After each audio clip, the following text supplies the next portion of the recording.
Hi everyone, मेरा नाम अश्मिता है और आज के इस वीडियो में हम क्वेश्चन सॉल्व कर रहे हैं।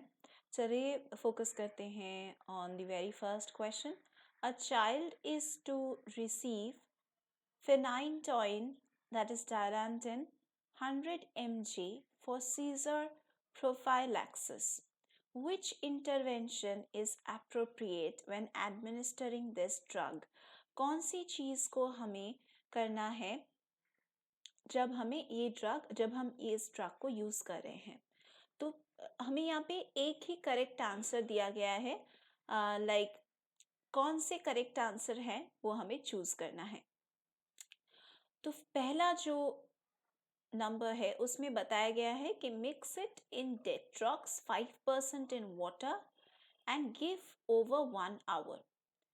तो यहाँ पे जो चीज गलत है वो है कि यहाँ पे आपको मिक्स करना है intravenous doses in normal saline as mixtures precipitate with dextrose 5% in water. तो ये ऑप्शन ऑब्वियसली गलत है। आते हैं सेकंड ऑप्शन पे, administer no faster than 2 mg और किलोग्राम पर मिनट। तो यहाँ पे फेनाइटोइन जो है, phenytoin that is dilantin, this should be given slowly. Okay, this should be given slowly, like 1 to 2 mg per kilogram per minute via a pump. तो rapid infusion अगर होगा तो इससे हाइपोटेंशन हो सकता है। रैपिड इन्फ्यूजन में कॉज हाइपोटेंशन या फिर लाइक अराइथमियास भी हो सकता है, सर्कुलेटरी कोलैप्स भी हो सकता है। तो इसीलिए स्लोली हमें वाया पंप की मदद से इसको एडमिनिस्टर करना पड़ेगा। तो yes, second option is correct. तीसरा जो ऑप्शन है देख लेते हैं, do not use an inline filter. नहीं, ये तो गलत है। We recommend an inline filter to be used. Fourth जो है, monitor temperature prior to and after administration. तो कंटिन्यूअस जो मॉनिटरिंग है इलेक्ट्रोकार्डियोग्राम या फिर ब्लड प्रेशर या फिर रेस्पिरेटरी स्टेटस का, ये बहुत ही एसेंशियल है because of potential side effects. ठीक है, तो ये भी लाइक गलत है क्योंकि इसमें सभी पॉइंट्स नहीं मेंशन किया गया है। So we are going with option 2 as the correct answer. चलिए बढ़ते हैं towards the next question. Next जो क्वेश्चन है वो है, the parent of a child who is being discharged from the clinic wants to know if there is a difference between Advil and ibuprofen।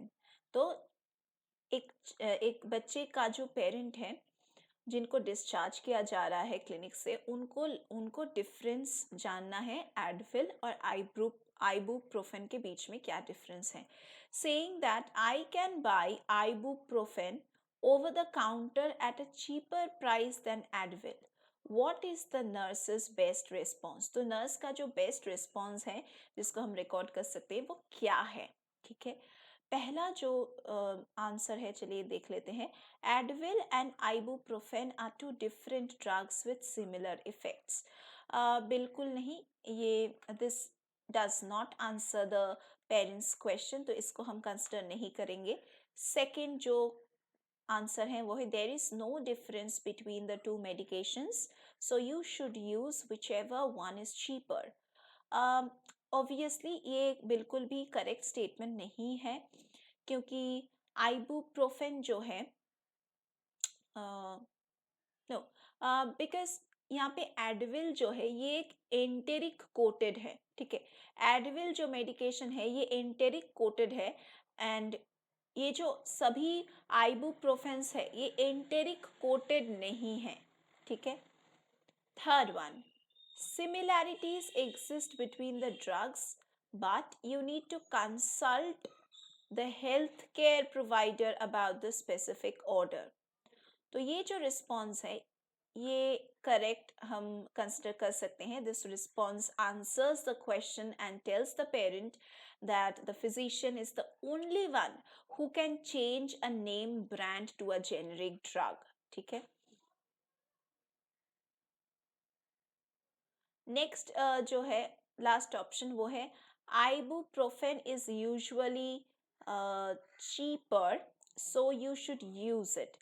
बिल्कुल नहीं. the nurse should not ever make such a judgment क्योंकि physician को definitely consult करना पड़ेगा कोई भी decision लेने से पहले. ठीक है. चलिए बढ़ते हैं towards the next question. What time would the nurse most likely see signs and symptoms of hypoglycemia after administering the NPH insulin at 7:30? Okay, ये 7:30 है. देखिए peak time for regular insulin is 2 to 3 hours. तो पहला तो नहीं होगा. 9:30 to 10:30 के बीच में तो नहीं होगा. सेकेंड ऑप्शन जो है 11:30 to 14:30 के बीच में बोल रहे हैं. तो पीक टाइम जो है सेमिलेंट इंसुलिन का वो 4 से 7 घंटे तक है. तो सेकेंड वाला भी नहीं होगा. तीसरा जो है 11:30 to 19:30 मतलब 7:30 PM तक. तो ये है ना, ये पीक टाइम है for NPH insulin. That is 4 to 12 hours. तो इसको हम कंसिडर करेंगे एज आवर करेक्ट आंसर. फिर भी हम लास्ट ऑप्शन को देख लेते हैं. 15:30 to 19:30 मतलब 3:30 PM to 7:30 PM.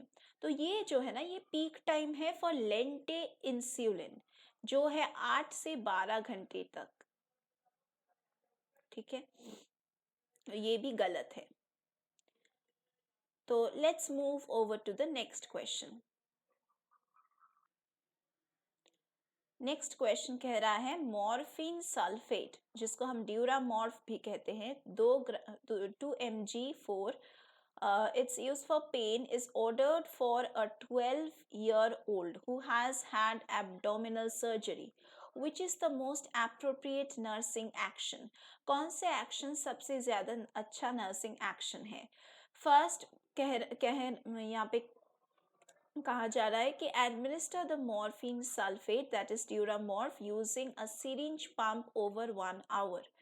देखिए गिविंग morphine sulfate जिसको हम Duramorph भी कहते हैं over 1 hour takes too long to relieve the pain.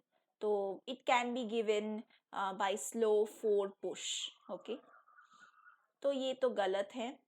Second जो ऑप्शन है encourage the child to use incentive spirometer every hour during the day and when awake at night. तो क्योंकि ये इसको हम कंसिडर कर सकते हैं सही ऑप्शन है बिकॉज मॉर्फिन सल्फेट जिसको हम ड्यूरामॉर्फ भी कहते हैं they can depress the respirations and the child has just had abdominal surgery, so deep breathing should be encouraged. Third point, ask the healthcare provider to change the medication to meperidine, that is Demerol. तो यहाँ पे जो meperidine का जो medicine है यहाँ पे बताया गया है, it is not used in case of children because of the risk of induced seizures. ठीक है, तो इसलिए ये गलत हो गया. आते हैं फोर्थ ऑप्शन पे. फोर्थ ऑप्शन कह रहा है एडमिनिस्टर द मॉर्फिन सल्फेट और Duramorph with Benadryl that is diphenhydramine to prevent itching. तो एक साइड इफेक्ट जो है मॉर्फिन सल्फेट का या फिर ड्यूरामॉर्फ का वो है इचिंग. ठीक है. And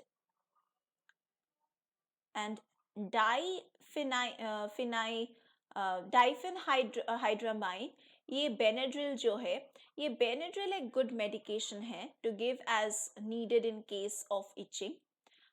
So it should not be given together with the morphine sulfate or Duramorph. ठीक है, तो ये भी गलत है. आते हैं नेक्स्ट क्वेश्चन पे.